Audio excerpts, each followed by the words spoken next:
C'est-à-dire tout ça en lingala. Pour moi c'est Ndunda yoga. Structure et sécurité et sécurité en installation portière. Vous vous rappelez depuis les attentats du 11 septembre en 2011, les Américains, Bazouaka Mukando, pour sécuriser l'installation portière comme l'aéroport. Maintenant, Kala Izalaka, la convention SOLAS, on connaît que la sécurité des navires. Depuis le massacre il y a 11 septembre, on sait que va sécuriser l'installation portière aussi. C'est ainsi qu'est né le code d'espèces. À partir de ces dates-là, je crois en 2004 d'abord, on a signé la convention pour sécuriser les installations portières. Quand le code d'espèces est né, c'est ainsi que vous verrez que partout, il y a des dispositions. Vous avez les maquettes qui sont là à l'entrée, que personne n'entre, parce que chaque personne est suspecte devant le policier pour entrer. Ça, c'est la frontière. Vous voyez les navires que nous recevons, des navires étrangers. Ce sont des Européens, des Américains, des Asiatiques. C'est pour cela que vous verrez qu'à chaque entrée, le policier, on exige, aujourd'hui actuellement comme il y a le Covid-19, on exige les mesures barrières. Ça va. C'est tout ce que on a la CPI.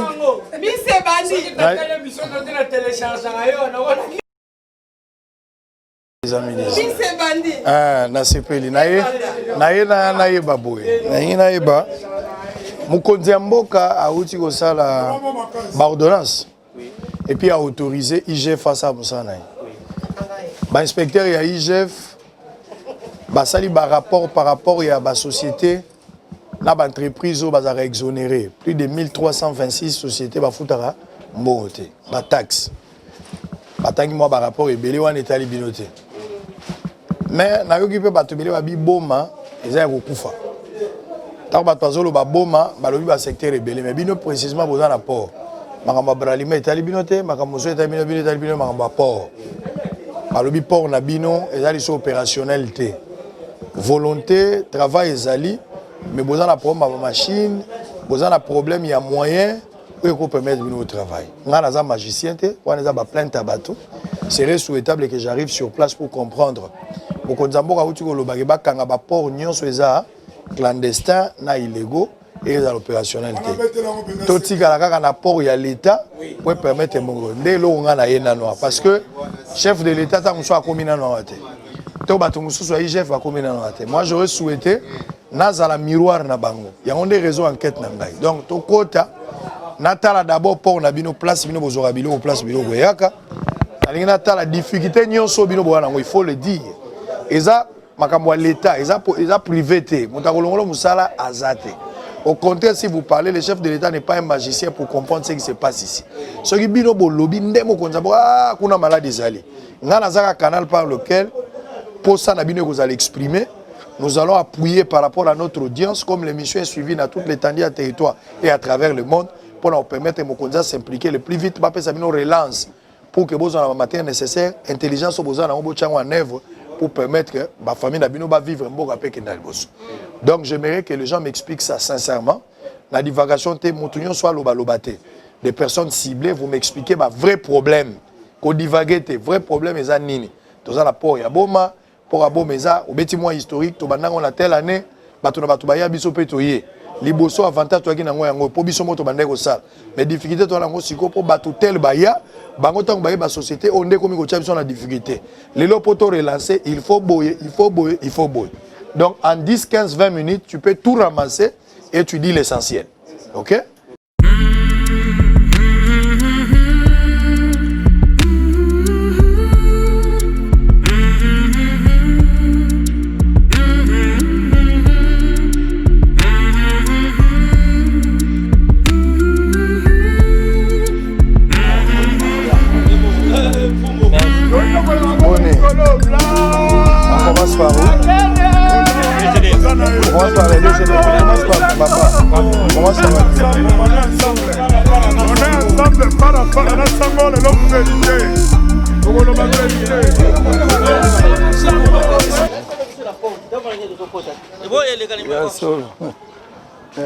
Bonjour mon frère.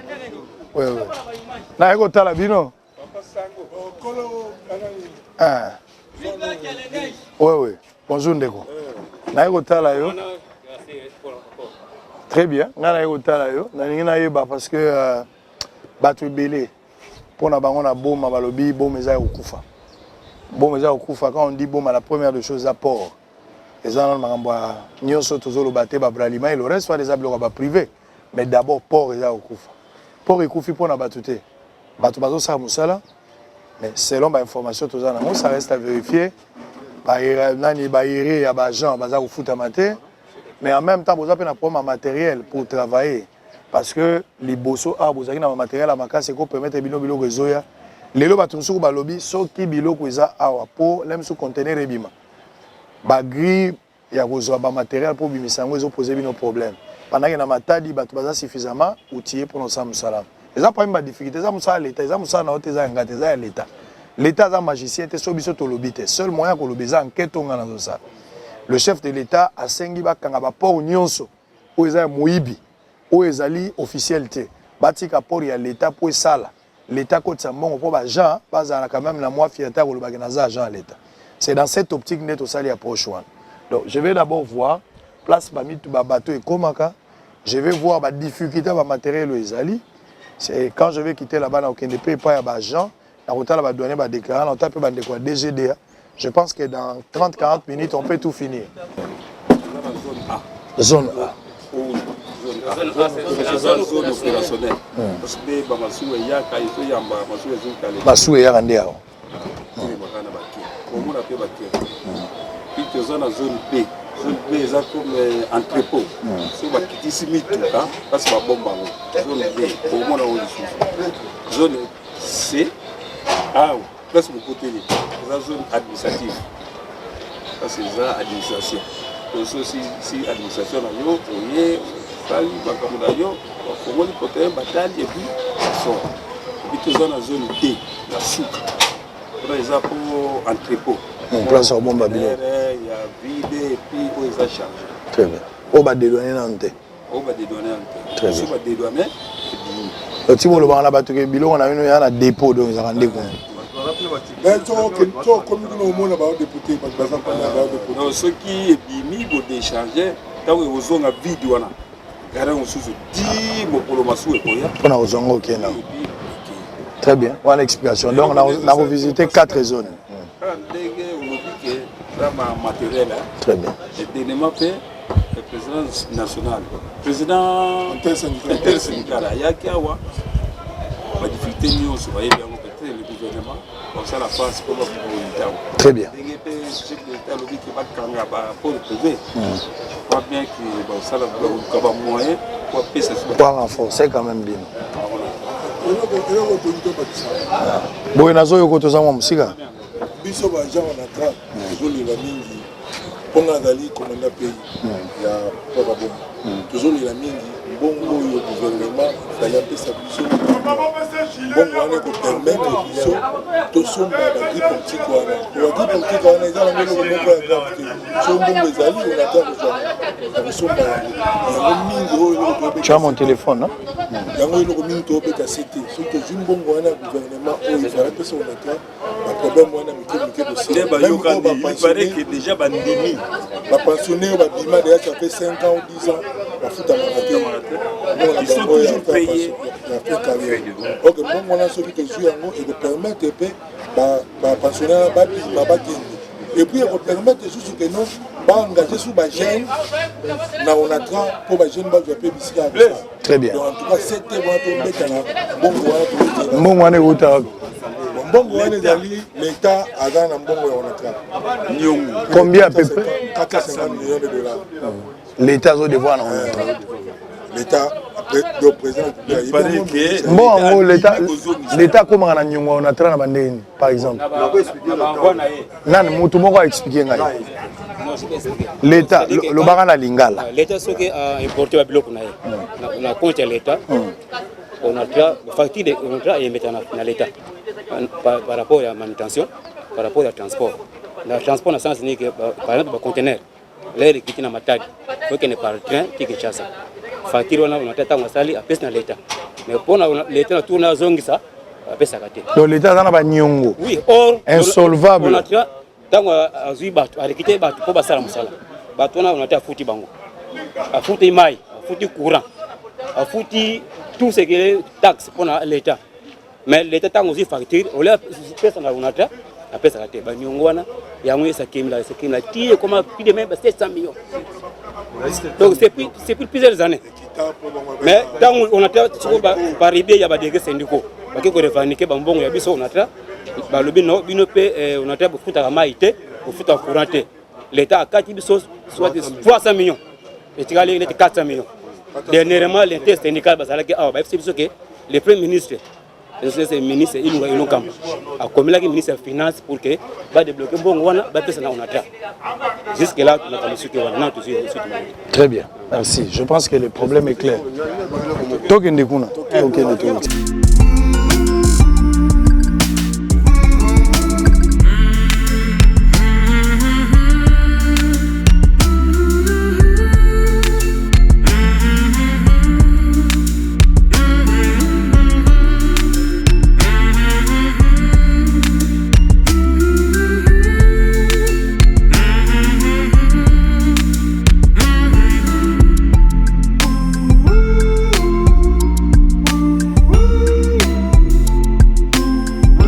Alors, awa ndenge lobaki toza na port ya Boma.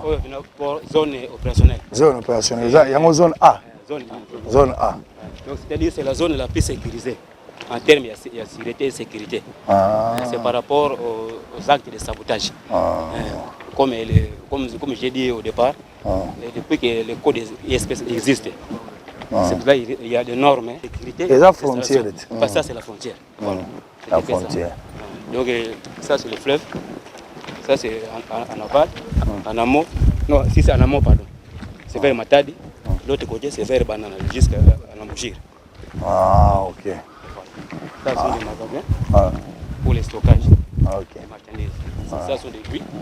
Un magasin comme il est à où? Mais il n'y a rien, il y a un soutien. Magasin où ça là, baloso, sucre, babiloko nyonso ba colis. À l'époque, on a stocké des prix. Bonjour mon frère. Des prix 2000 banda, en 2012, 2007 à 2012. Biloko ya soutien. Le banda pe port ya MGT et Tongamaki, Koto na Boma, et c'est Koufa. Ma port nini ya privé ou eza awa. Awa na Boma. Oyo ils ont mettre bino port ya l'état en difficulté. Tous en port où ils en a Boma, ils ont mettre en difficulté. La port à Kuntwala. Parce que dans Kuntwala, bon, il faut téléma awa. Ou peut-être ambisi, ou il faut coûter quelque chose dans port à l'État. Et téléma raté, il y a un téléma port privé. Il y a Kuntwala. De place, on a ils ont mettre en difficulté, recettes. Moi, écoute, ils ont été, gens, moi, je foutre ma bien, ils ont été. De port où ils ont mettre en difficulté, ils ont port, il y a Kuntwala, un port MGT. Parce que tu as un MEX. MEX, na Getraf, et ça, là, contrat. MEX, ils ont un contrat na MGT. Agetraf, ils ont un contrat na MGT. Les ports, il y a l'État, on a tra. Ils ont KO par rapport à des ports. Ça dit, privé. Privé, mais privé, mais batonga port na bango. Batonga port na bango. Yaka koto. Biloko il faut ya kotoyo. Yaka koto. Yaka to. Likamboza te telema wana. Biloko il faut ya kotoyo et comment min côté na ba port privé. Alors port au monde to koti na kalezaki boité. Na kala so koti au monde ba masu ezo kitisa bino botala baké. Baké za vide. Ça dit bozo ça après combien de temps de masu ezo? Masu ezo après 1 mois et demi. 1 mois et demi masu a moko. Ils ont moins de 200 véhicules. Il y a on est au moins vivre là au côté véhicule. Parce que yamba véhicule, la fois passée zagi na 175 véhicules à Pamba. 1 mois après. 1 mois après. Côté conteneur, moins de 50 conteneurs. Et puis au téléma, 1 mois après aussi. Donc bon vraiment ils ont KO à 100%. Ça dit bon mais dans la KO moi mon kio port réalité lingaki kozwa. Voilà. Ils ont kené na ba port privé. Na ba port privé. Port privé bazo ko tsambisi tout le temps, bazo ko tsabilo wa ndenge na ndenge ezo kena okula. Ndenge wana biso awa moya ko sala autrement ezate moya téléma awa ezate moya to sala autrement ezate mais toujours remercier chef de l'État. Na ndenge auti ko pesa bandingisa na ye ke ba suspendre ba port privé. Tu as espoir que avec chef de l'État son excellence Félix Tshisekedi que akobunda vraiment pour bana mboka ba congolais bana ville Boma va se retrouver bisika au bazala qui liboso. Très bien. Oui ndeko ngo pa pour renforcer le couloir de la circulation. Exactement. nous avons vécu une expérience Oloba Lingala. calmement sur Oling. Loba Lingala. Ok. Tout comme on a port, na kati ya port. L'environnement quand il y a Kuntoala ngokuna et tellement qui awa et longue les sous awa et quelque décharger na c'est. Tout ça c'est manque à gagner na compagnie na biso. Donc tous autres c'est ba conduire dans la situation on a ba port, ça va beaucoup nous aider. En dehors du port. Nous demandons les autorités à Bamboka pour nani ba zongi c'est la biso production minerais à Katang, ils ont une voie nationale. Ceux qui ont une voie nationale, nous aurons une bonne recette. En tout cas, en dehors de ces ports, Batal du Cambo, il y a retour, il y a une expédition à produits miniers, il y a Congo, ils ont une voie nationale. Ça va produire. Et comment on Nzelani? Ils ont dilapidé dans tout le. C'est-à-dire qu'il y a sur Kasumbalès, ça y est, qu'il y a une voie d'ici, il y a partout. Les bosseux, on a ça. Les accords, même étant des zones à Katanga, même étant qui arrive à Ilebo, même étant qui arrive à Matadi, et même étant qui arrive à Bruxelles. À Bruxelles. Voilà, ce qu'elle a appelé Zongi, vous connaissez son abysse.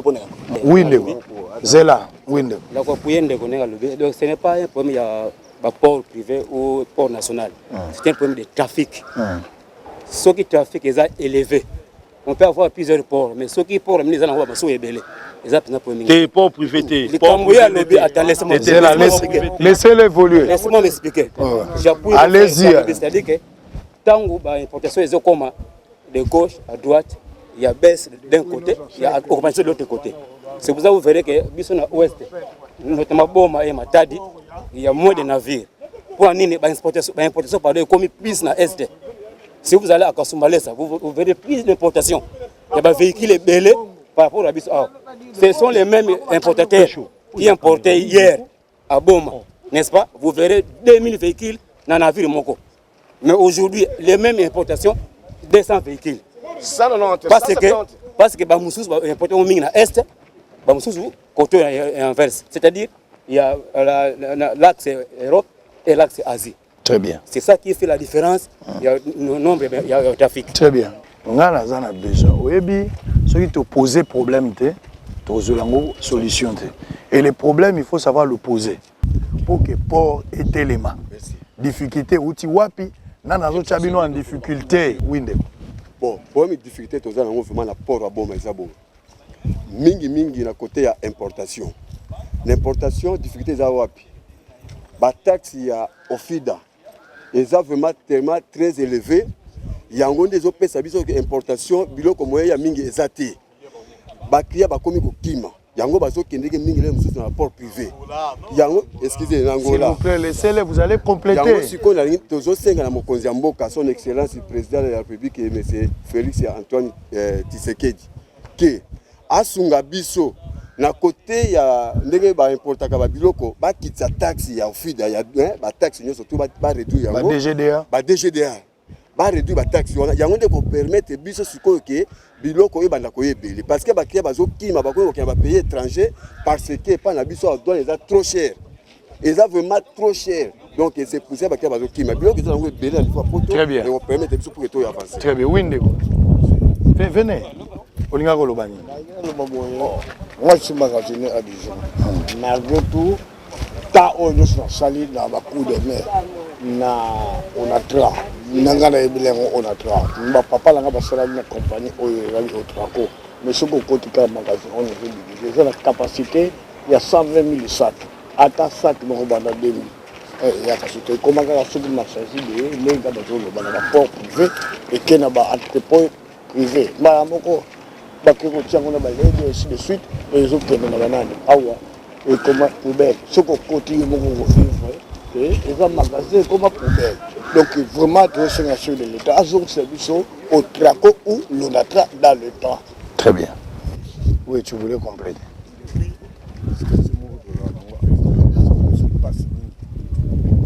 Navire moko ya égal. Navire on a c'est depuis 2013.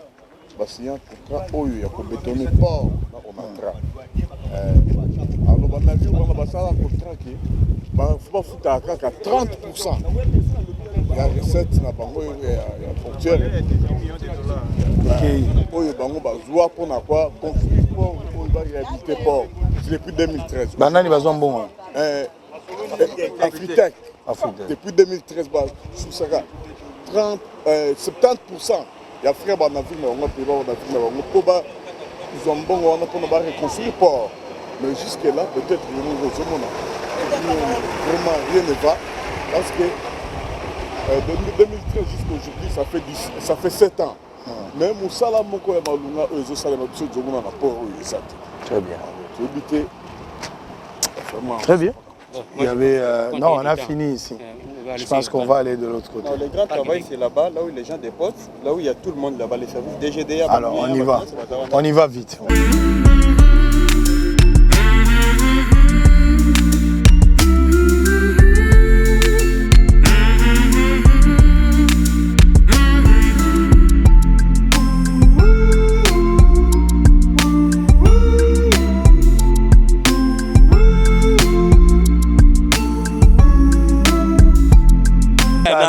To welela na makambo ya baport privé yango neza na mikolo oyo eza na babiloko ba nini te. Doudou, pardon. Toujours dans les réseaux sociaux, il paraît que le ministre il y a transport, on appelle ça que Tachouana. Il y a un ministre de la justice. Par exemple, quand on a COP, qui est pour bafouer des nini.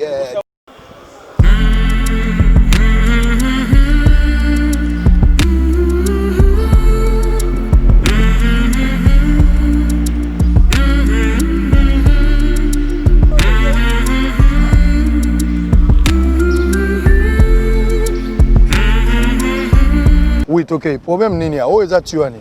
Où est Tio? Il y a égal. Ouais. Donc, na Kalezaki, compagnie ezali bososo mona ezalaki scam. Ouais. Yango LBMA. Ezali ça mafuta ndika. Le gouvernement sortant ba somba yango ba bomise pour que basala ba sortir bango ya ba carburant.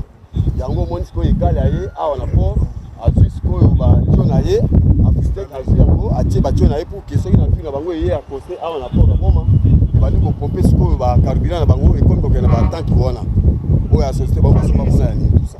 Donc ndenge tout ça boye afistek égal ba mettre du support à boma vraiment en difficulté via activité na bango nyonso oyo sengeli que non ba compagnie oyo ya l'état oyo zo ko engager peuple congolais qui pour que en avant ba privatiser nyonso tout wana et comme ce ko ya bango bino mo bomoni tio yango déjà basi basala yango déjà etikali kaka jour baboya na navire na bango pour que e bana ko pomper ba na carburant pour que na batanki na bango bomoni ko na côté ya nini wana kuna na égal donc vraiment tout cas tout ça la difficulté libendo ezani oyo eza ba gris belge atika biso depuis ya 1900 combien wana donc yango nde etikali yango mpe tosengi sikoyo na gouvernement esunga biso tolasi na posa ya ba gris oyo te basombela biso ba gris portatif oyo ezosala misala pour que ba misala soki bakiliya baye na biloko na bango ekende mwafa. Très bien.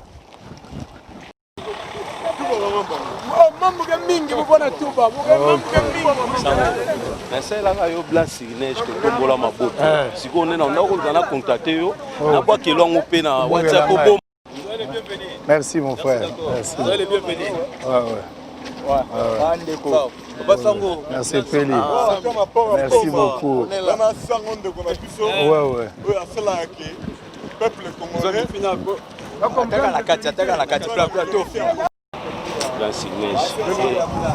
Merci. Merci. Bonjour mon frère. Merci, je suis chez vous. Merci beaucoup. Merci mon frère. On est là, on veut comprendre le fonctionnement et tout ce qui se passe ici. Bonjour. Oui, merci beaucoup. Ça va?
En 2012, nous avons 1600 conteneurs, 1400 conteneurs. Mais les lots, tu as 50 conteneurs, 40 conteneurs dans le port Oyoyo. C'est-à-dire, le port privé Oyoye et concurrencé Bisso. Nous n'avons plus matériel Oyoyo, ça la face na yango. Tellement puissant, soutenu par les grands de ces pays. Bisso Tokoti. Bisso Tokoti en faillite, moi est vrai bien exaté. Pas qu'à contenir tout ça, engin des outils de travail, les travailleurs sont motivés. Il y a un monde qui est notre côté maïs, suite à concurrence, il y a un port privé, un port en Ouézanine, pour MGT. A Memi, Cargaison, tout et Kekuna. C'est la même société, il y a na Cameroun. Il y a négocié le lobbying à partir de Kuna, il y a des marchandises et il y a Congo. Diligenté binobo kende nango na port ina bango ya MGT et comme na port à Bomate comme na port à Matadité port à l'état et que na port privé po bango bazana ba pourcentage na bango na bazana makambo na bango nyosto kuna yango ni port ekawuki to ici na ba 1800 conteneurs so comme na ba 50 conteneurs na parc awa donc na situation ya biso navire comme ko kanga wana 5 conteneurs et pourtant navire banda kanga na 2000 conteneurs ouais en souhait les bango dans l'état. Donc il y a vraiment un réseau au Basala que non, qui ça va na poto. Réseau est congolais. Il y a congolais. Mais bah congolais na Cameroun. Ouf. Bureau na bango na Cameroun, qui ça ba navire et à côté les rapport au bisoté. Donc bazana lobbying na makasi basala ka ba comme bango basala kuna. Donc voilà au moins ce que nous avons. Ah ça va équiper biso bien, to sala musala bien, ça va motiver ba pesi onatra makambo na ngonya surtout ba sala musala na bango très bien. Donc c'est na yoki passe. Na yoki passe. Mambo na mona na yoka dépasse. Hein? Nazoka ka dépasse. Je suis malade. Ndengeni bino moko bo nyoko matina niveau alors que ba privé. Au moins mambo na zolo ba sous-traitance. Régime eutoleka. Magamba ba sous-traitance, ba sous-traiter l'état. Place l'état, il faut vivre ba longoli ba créer toujours ba structure parallèle pour que bango ba vivre au détriment de l'état. L'état comme moi na musala ya privé. Basali yango na ba secteur nyonso. Deux problèmes, exonération, yango wana pesa na kati. Mutu mo azalaka na pouvoir te basali la mikanda illégalement. Ana exonération ya 20 millions. Akoluka libanais pour futa 500 000 à 200 000. Abibisele biloko ya liaka mbongo parti ya ndako. Bongo l'état ko mbongo wa. Importateur ndeyo. Pesa na rapport. Boni. Ah. Difficulté nini obiro bona nango awa na musalo bozo salo bandeko balobi de 1800 à 2000 conteneurs bokiti na ba 50 lelo balobi douane eza pe exagéré ezo permettre bino te po bato musu bamoni ba préférer douane na wate balingi bakena bango libanda bon douane pe eza exagéré lelo bomi biso awa traka série eza makasi traka série bomi eza makasi ko dépoter loko boy auto ça ouverture simple mais bando ya kia douane senga mbon o senga mbon mais tandis que marchandise boy po uta pote to komati awa c'est difficile. Mais ceux qui ont préféré le lot que Banba qui n'est pas port ou un port privé pour parce que tu as la série où ils ont le port privé exact. Ma service ni les a où ils ont bon. Bon. Où les a moussa n'angate. C'est autre bon sambo andé. Bon sambo andé.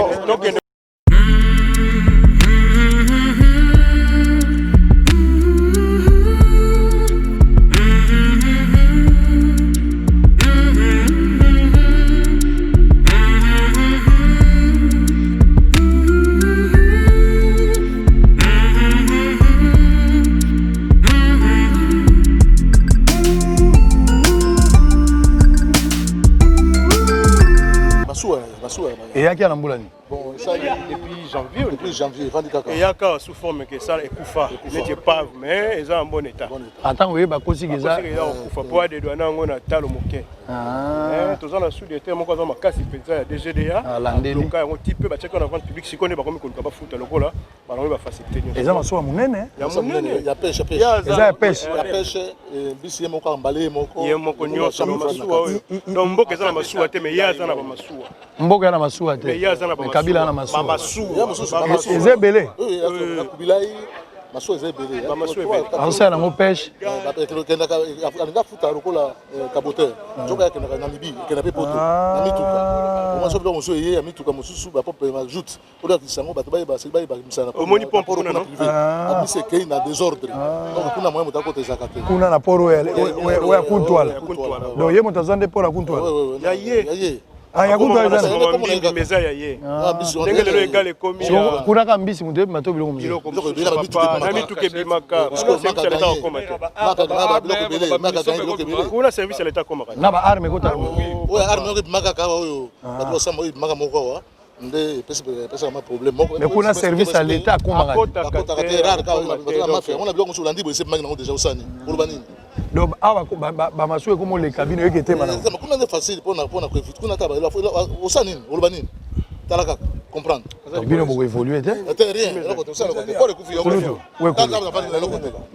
oui kolutu mpasi na bino eza nini mpasi eza boye ngai nasepeli mingi nakoti na ngai makambo ya politike bimisa biloko nyonso mais eloko ngai naza nango susi bamikonzi bazala motema moko parce que toza biso nyonso bana congo mais eloko nazoregrete mingi oyo bakonzi bato bayibaka bongo oyo ezosala na kati ya babwate ya onatra bakonzi surtout mingi kote ya fourniture kote ya bafournisseur bakoma bakonzi bakoma bafournisseur na compagnie bakoma kobenda bambongo zolanda alors ntango yo oza sikoyo employeur ozokota na makambo etali fourniture bo petit peuple akozwa eloko nini akozwa eloko moko te alors tokolobaka te tono président sortant moyibi oh non Félix moyibi non ebongo biso oyo tozosala ezaki moyibi te kimoyibi yango ozomona sikoyo ntango mosusu olingi osenga mwa 10 francs mwa 20 francs mwa ozwa yango eza te nga moko naza kisasa nakutana na président national nakutana dai tokutani eza na conseil déjà ya ministre des transports toyokanaki naza numéro na ye bango tout eza na banumero bango soki moya ezali te batinda tika yango nga nazonga nakende kisana nakutana adesa na biso mpenza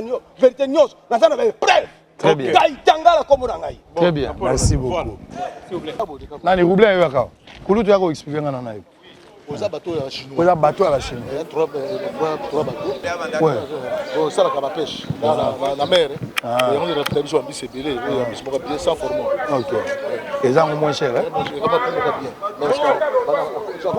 sikoyo omoni bamasuwa oyo bachinois ezaya bachinois tala nasoka banavire ya bazali koimporte biso mbisi oyo ya biso moko bacongolais bango bazali kokende kosala pêche na large ya mer ya océan banana na kote na biso susu oyo ezali na ngambo na biso alors bazoya na bambisi oyo bazokotekela biso yango ok très cher awa na cher vraiment cher alors bataxe oyo ya biso mpe ya awake bafutaka na bango te donc nyonso bafutaka forfait moko boye balobaki ke compagnie ya sud africain eyokoza engrais chimique donc aya kabila alingaki aclôture lopango mazo lopango bajan batomboki baboyi ta bajan na baboyi no osomi lopango te okangi ndenge nini batiaka batrei bantango bisa minene eza kuna trepo na biso bapanzango nyonso oyo aonatra ata buka batia ya bango okoma kuna sur place d'hospitalité nde kombo nango eza nini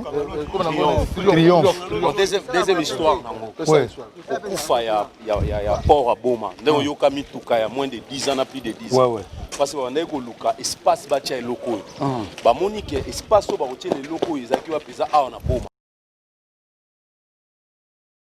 nango eza awa na boma nde bamenasaki baetufaki biso bakoti mituka ono compte tenu esprit de mort ya 207 na kini ezoboma bato baya na esprit de vie mituka ya plus de 10 ans ekoya lisusu te nde baimportateur bakoma na badifficulté ya kotina mituka yango batie leloko tozokoma wana zela wi ndeko alingi alobani zela aloba ta minute ndeko oyo nini oyo bamasuwa ya onatra oyo kaka totika nango vivi oyo deja bateka yango ekenda deja toyebi te nani oyo asomba yango me deja bateki me totikala na ile mateba wana eza na nyonso na kati donc so okoti otali na kitoko omona kitoko eza me moteur ebeba batika yango ka bongo to koma mikanda to sala nini donc esenga kutundo tozwa na ba punition mususu to kanate mais ezali wana bando mema donc moteur ka ndezo boma moteur ka ndezo boma moteur on a 500 personnes wapi o wapi kuna kitoko ya pembe il matebo comment na il matebo na kati eza bien na kati eza bien tikanga na koma na mbongo ekende yebana te kenda wapi biloko tokezwa ba dible totika na matadi tosa ba mvote ba mais eyokoma na ta moko ba arrêter biso okende nzerani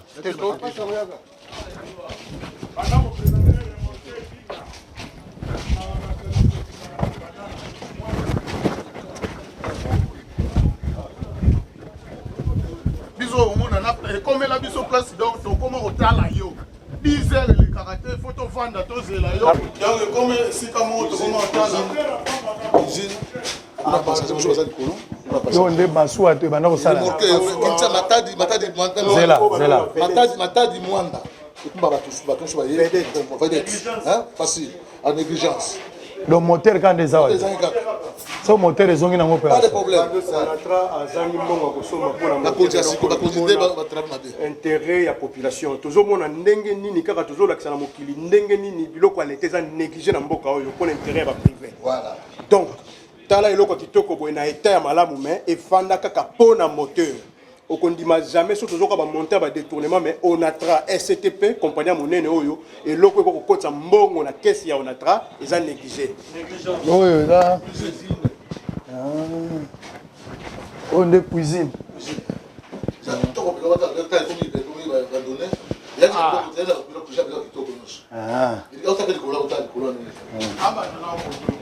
biso awa ndezala 10 heures tovanda kaka mpona totala yo totya kaka te mpe mpo mosala kosala eza esusu te donc botalelaka bosolo awa solo esika olobaka bato babandi boye biso awa awa na kati ya bato usana toyemba plus black et la neige na kati ya bato toyembaka même tomonana maboko toyemba plus black et la neige na kati ya bato bosolo na politique patrimoine national tozali na port ya Boma motema na ngai eza ya kozoka nazolela l'état azangi makoki ya kosomba moteur pour que bateau oyo vedette ezongo opérationnel Congo nani azoloka Congo ndoki ya Congo nani ba politicien bonyokoli peuple peuple ya ndenge nini nazo continuer koyembela bakonzi alors que mboka ici ekei botala bateau Onatra zangi bateau Onatra tikali aéroport eza lisusu porte comme aéroport ba individu bakati nyonso botala bateau etikali boye bateau propre bona bakiti na kendaki Afrique du Sud tango na longwe na Rhode Island na Cape Town pona ngendo tala place Mandela azalaka na kasho bateau na mataka ezaki bateau ya bo pona kofuta ngo $30 pona okendeka na espace ya 30 minutes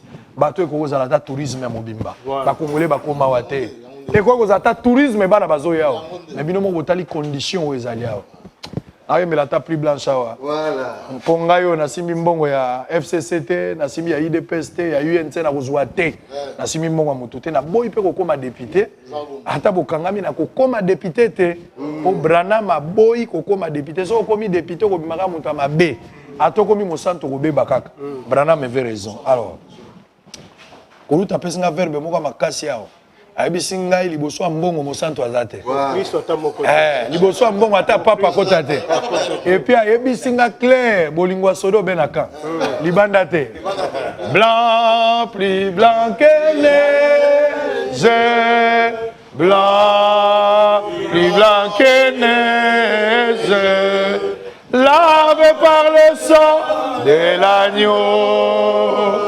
je serai plus blanc que la neige. Oh, blanc, blanc, blanc, blanc, plus blanc que neige. Blanc, plus blanc que neige. Lavé par le sang de l'agneau. Je serai plus blanc. ezozanga lokoyoka kimbembe masunga ake na otan moteur ya masuwa oyo mpona population tala elenga bato tala ndenge tala bampuku nde bakoye ekomi ndako bampuku ekomi nango ndako banyau bampuku na banyau bampuku bakoma bango kodamie na bangongo donc soko mpuka baluka yebike no naza na pale na ngai ya siri ya kolala yango oyo ekoma nango pala bampuku donc soki alisepela lala na ye climatisé niau soki alinga bunda ya bundi na ya première classe climatisé ezalaki on de première classe climatisé ozomona nde classe te au première classe puis bien likolo donc négligence kaka biloko ezokufa na mboka ozomona ndenge nini négligence balongolaka bamontaine na bango bakotiaka na bango ya bango balongoli oyo baketia oyo ya bango moko privé.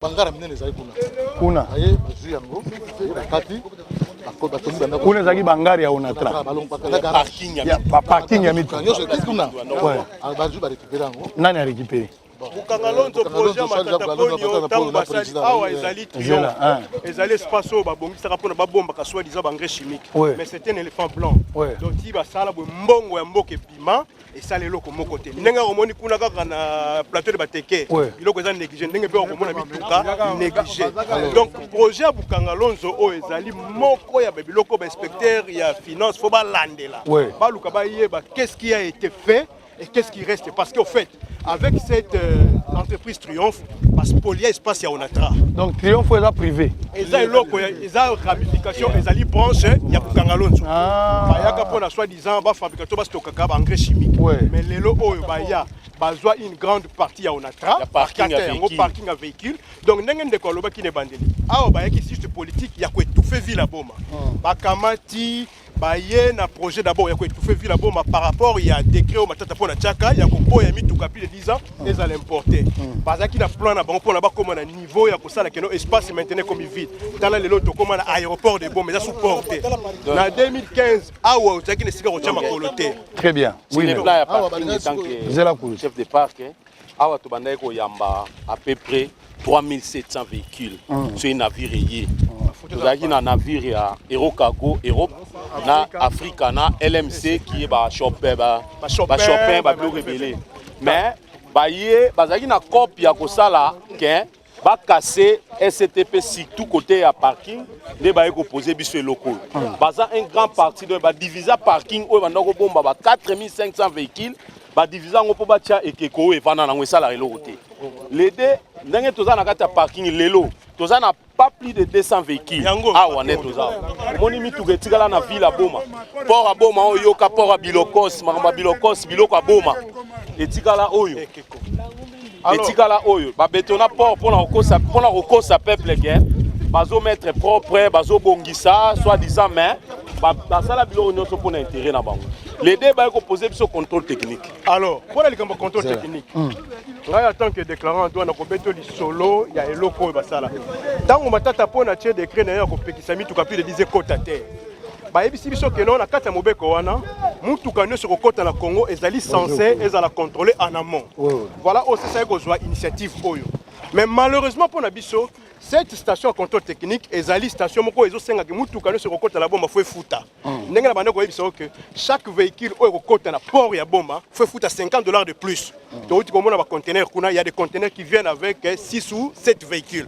Donc si on décharge ba mituka na bomba on efuta $350 de plus, ce qui n'est pas le cas à Matadi. Yango tozo ko senga tozo ko profiter de l'occasion ko yebisa ba konzi ya mboka ko rappeler chef de l'État. Promesse na yo ya campagne ezalaki que soki yo zwi bokonzi okosala ke boma ezonge la vie, c'est-à-dire que comme port ya boma ezali poumon ya ville ya boma soki lelo oyo boma port na comme ko vivre ville mobimbe ko joie vie to rappelo tata mokonzi ya mboka elaka yo pesa kibiso na boma soki yo zwi bokonzi okosala ete port oyo est ressuscité ti lelo tozali kozela promesse tozali ko profiter pe na occasion ko mona ndeko na biso sango na kati ya mboka boma pona koloba ke na chef de ya gouvernement provincial son excellence Atuma Tubwana yo toyebi tozali na problème na population ya Congo central oza na posa ba dialogue te na ba politicien mais oza na posa o dialoguer na population toyebi sio boye soko lingi na boma population se réconcilier na yo tala likambo ya port ya boma rééditer kaka arrêter oyo tsasadi tumbati kaka sur l'exclusivité société oyo tango baye kotonga yango na compensation pour na onatra babi que no ba ko bétonner une partie ya parking zone oyo ya parking comme compensation ba sala yango tango onatra proposer bango oh si c'est comme ça bo ça la paie béton ya port nyoso ba sengi na onatra $6 millions. 6 millions ba pour bétonner port nyoso qui na suka. Alors un certain ADG monsieur Kimbembe si je me trompe pas Kimbembe Mazunga tango yé aye il y a le bino avec ces 6 millions là, moi je ne peux pas négocier avec vous. Afritech aïe. Alors bino, ngai na ko bétonner port on a 18 millions. Il a préféré de signer le contrat avec l'Afritech que de donner 100 millions. Il y a société Triomphe la mine. Dès bayaka ba sud africain on a pour na ko bétonner. Donc voilà un peu de choses. Cash. Donc Baboyi contrat à 6 millions à préférence au contrat il y a 18 millions. Kimbembe Mazunga bao bazali bandoki ya mboka Congo ba abandonner yango c'est un éléphant blanc bozo mona yango ils ont profité de la population te lelo oyo mboka eza ko subir justement choc ya banguna ya Congo. Donc, la question de Premier ministre, qu'est-ce qui a fait que pour que ces projets n'aboutissent pas, il y a Mboka. Très bien. Oui, mon couba. Zela, na Zela. Oui. Ma fout à 18 millions. Je le cache. Ça joue. Bon, complétez. 18 millions. Zela. Je ne suis pas cash, c'est un contrat 18 millions. 18 millions, on va faire un contrat. Tout ça, c'est complété. Si tu as un élément de plus, tu peux compléter. On a compensation. Il y a un navire, il y a égal, il y a tout là. Nous, ce heure, on a costé dans la quai, on a tra. Tant que le taxe va foutre à 100% taxe, pendant le 70%. Et on va nous passer en virement pour la Bamisala Wana depuis 2013. Donc, quand à 30%, de 2012, de 2015, quand à 30% de on a travaillé. Sango, problème que ça, on peut avoir député. Excusez. Parce que Bilo Ronyo se ça dans la ville à Boma. Mais il faut taper les députés. Tu as élu, il faut balander la Babiloko. Mais Bango Baza, on a juste pour un intérêt personnel à Bango. Basa la marche, basa la marche pour Bazouaka. Parce que toi, on a des députés qui ont des mandats. Vous avez une histoire à Bralma Sango. Il y a une histoire qui Boma est vivre. Parce que les moments où Boma zone rouge, Bakuluna. Boma Zalaka, de 6h à 14h, 14h à 22h, jeune Azana Moussala. Azana Bralma, Azana journalier na port. Mais les lots, et l'eau qu'on a, et ça la mansouté. Bah, jeune Missala, on a écoufa. Bah, vana la bandako. Bah, comment zonga, na mwandamba bateau bazo travailler. Mais, regret na biso na Boma Zani. Tozana ba député. Tozana 5 députés na ville à Boma. Tozana 3 provinciales, 2 nationales. Tozana député provincial, Wens Bivula. Tozana député Nimbi. Tozana député Mambimbi. Oyo mwana ya Afritech. Bazana tout. Oyo kosala ke ville oyo bonga. Député Mambimbi. Tozana député Adrien Poba. Soko yo kakaye azaya boma. Tozana député ya nani Eva Mwakasa. Mais na les 5 députés, ata député mon côté oyo abundelaka ville oyo. De l'élan n'engoye boy, bison des populations, toujours pesa yo ba vrai donné, oyo komema. Mais bango bazana parlement. parlement provincial, baza parlement national. Balobaka et l'autre côté bazaka qui sont pour le bac la mission Molière, qui sont contre. Soki bayoki makambu ya marche pona atuma tubwana. Bayemba ko quelque chose. Soki bayoki makambu ya boye pour la province Congo central, baye pona ba intérêt. Sango port oyo bandako faire vivre pont Marshall. Le non c'est biloko kiti a na port. Biloko wana ekoya ekofuta pont Marshall. Ekofuta péage efuti pont Marshall. Mais le lo biloko wana port ya boma eza sous eloko moko te. Péage wana eza na manque à gagner. Ba o bazo sa na péage si je crois bien bandeko na biso to solo la kina bango bazo ba même bango salaire ezo simba te banda ville boma port ya boma ekufa. Tozo senga na ba député. Tozo senga pe na population. Toyeba tout ekoya toko voter banani. Très bien.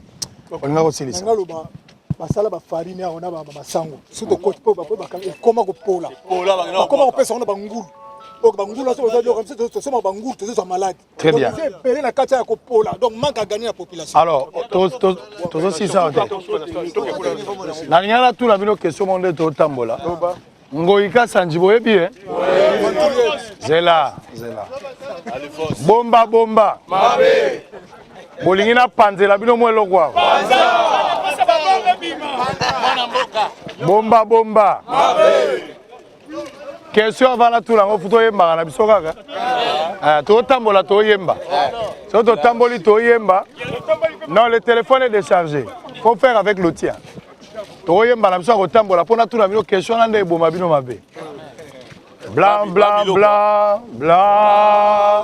les blancs que neige blanc les blancs que neige lavé dans le sang de l'agneau je serai plus blanc que oh blanc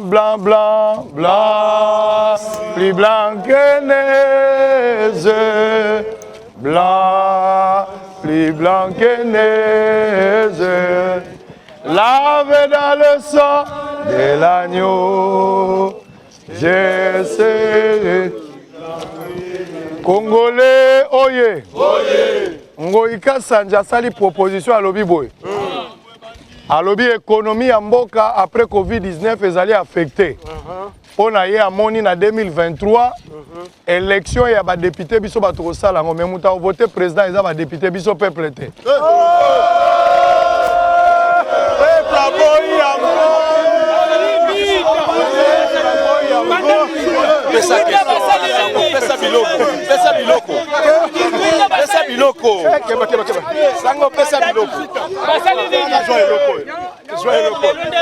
Atoya mikumba boya atoya mikumba boya sangwa bengi biso lelo boya toto sangana atoya onatra boya na badouanier boya sangwa bengi biso lelo boya toto sangana bon ok voilà awa mambo bomasko pora ngoyo président Bruno Vanda Kimia sikoyo tocha mukongo koto po boro emonanaka bobimiselanga biloko tu nalingi bozala baresho ya 4 plaques bimisa biloko nyonso zana wabi deklara deklara wa deklara mususu président ba deklara bon yoka siko Vanda Kimia s'il vous plaît Vanda Kimia président bimisa biloko nyonso wana ngo poro edaye nango Fachi aza magicien te po yeba makambo elekaka. Soki bino bolobi te président koyeba te. Ndenga kosunga mboka ezali nga na ye. Bino bolobi ensemble tosali tobikisi mboka. Pour que lobby bino bozwa parce que nga la passer la milliers de personnes ba alia. Soki bino bolobi te. Makambo ko mate. Même ba journaliste po ba ya bo bazoluka ba futa bango. Mais nga la lobi na kosala yango pamba pona bolingwa mboka na koya. Na che mutuka na nga na che karibira na yawa lolenge na nga kotia mboka kende liboso yango wana. Na kozala na nga pe député te naza koloba yango pe te po bato bapesa nga mbongo te. Est-ce que bino bopesa nga mbongo? Est-ce que d'abord bozana? Est-ce que bozana? Très bien. Bimisa awa contrôle technique. Merci beaucoup. Oyo tozali na station ya contrôle technique na port ya Boma. Tozali ko insister pe ko rappeler que ezali l'unique station de contrôle technique automobile na frontière o ezali établi na Congo Mobimba. Station oyo eyaka pona ko sunga biso. C'est-à-dire quoi? Tangu matata pona bomi mboka na décret na ye o asalaka ko interdire importation ya ba véhicules plus de 10 ans pona ko favoriser Zoé. O azali ko importer ba ketch na Kinshasa. Pe ko favoriser Triomphe oyo toki ko lakisa pona ezwa espace ya Onatra biso na niveau na biso à travers batu ya OCC bomba balobi il faut to respecter mibeko ya mboka à travers décret le baki été il faut que ba véhicule d'occasion nyonso ezala contrôler techniquement en amont avec kota na Congo. Voilà pourquoi basalaka station contrôle technique oyo mais mawana biso ezali wapi lelo oyo station contrôle technique ezali kaka la Boma mais total ndenge nini mboka ezoko bonga te. Pourquoi bon mais allez souffrir? C'est parce que les décideurs politiques, on les va faire suivre, on va faire respecter mon bekoana, batika porte ouverte. C'est-à-dire quoi? Mitu gazali ko kota na Boma, ezako kota na Matadi, pe na port privé nyonso yo to yebi bomi mboka. Yango lelo tozali ko loba biso bato na Boma ete. Bino ba décideurs politiques bozali ko landa biso. Il faut bo sala ete mo beko ezala respecter. C'est-à-dire quoi? Aucun véhicule ne peut accéder na partie ouest de la République. Ce qui est contrôlé techniquement, parce que les autres, ils ont mis tout quoi, ils ont côté na Kinshasa, ils ont côté na Kinshasa, ou ils ont débarqué dans Matadi, ils ont côté même na Lufu, mais ils ont suivi le contrôle technique, hein? Il y a un autre qui a tata mokonzamboka, qui a même le gouverneur de la province de Congo central. Papa Atuma Tubwana réédité kaka décret oyo ça dit tumbati kaka parce que le la station de contrôle technique ezaka kana Boma il fallait que mi tukano so occasion qui te kaka na Boma Boma ezako souffrir concurrence est déloyale. Pourquoi? Parce que station oyo avant mutuke le kawa il faut foutre à $50 en dehors à guichet unique. Les lobes importateurs, comment vous préférez? Si vous avez 6 véhicules à conteneur, à conseiller qui t'en a Matadi parce que vous avez moyen de $300 de plus, exact. Nekoyo zali décideurs politiques aux Akolanda biso le à travers émission auto lingaka na Congo Mobimba bo solo la politique. Soki olingi congolais, o azali na kati ya boma sepela na yo, yeba ete mobeko wana ezala déjà.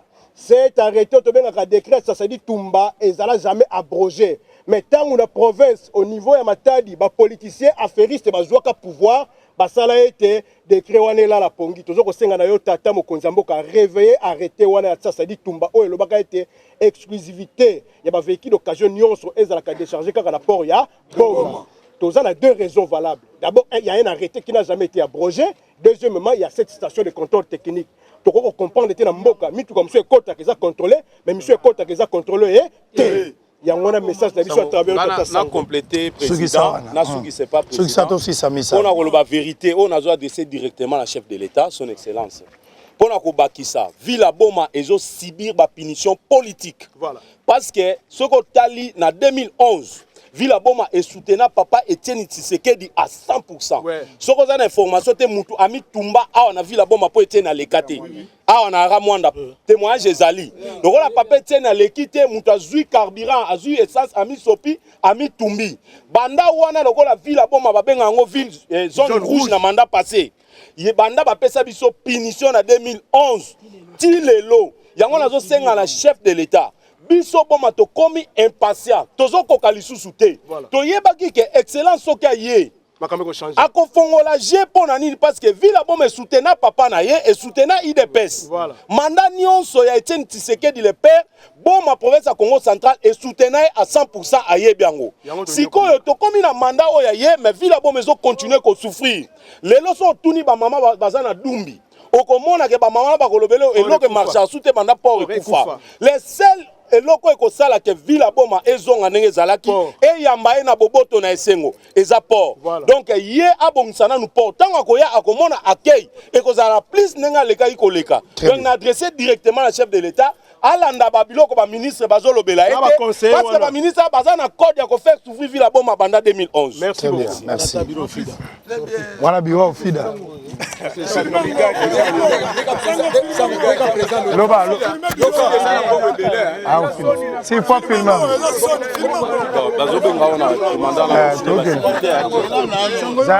Zala tout la gaga, la tout la so biro. Tena tout la so za biro, na ngina yeba, so ya biro. Badouane bakimia, babungi bango. Bakimi. Kala moko yo wana toke. Sangola ina loba. Azongi. Tuna bambongo bozanga ya nini? Sango. Nakata boma na ana sango. Oyo. Fida. Là ba ya nini? Perdem ya nini? Papa. Platini. Oyo DGDA, oyo commandant ya DGDA, la sortie ya mituka. Oyo bureau na ye. DGDA mbongo ebelita la Zela. Oyo bureau ya DGDA. Ya brigade DGDA. Sorti véhicule. Musala bino ezani. Musala bisa ko vérifier soki eloko efutamite na douane. Ce qui est foutamité et gobimate. Ce qui est foutine bimi. Bon, perdien bozorane. Perdien mwana tozwaka tel lobande ndenge bakonzi balobaki perdien kozwaka. Oh, menga na information na ba image. Naza na ba image na information ya perdien bozozo. Nayebi yango te, loba bakonzi wayebi ngana loba. Ya solo. Perdien bozorate. Boso la l'action ba image. Lobi soki yenda article biso mai, beto ko mai. Voilà. Mai inde perdien. Perdien te mai, na ndenge ya mosala. Oezani. Donc bidon ya mai inde perdien. Na ndenge mutu azosala na boboto. Te mutu ayoki. Oeza conteneur hein. Oya l'État. Papa, tika bosoba. Wapi Roublan za wapi?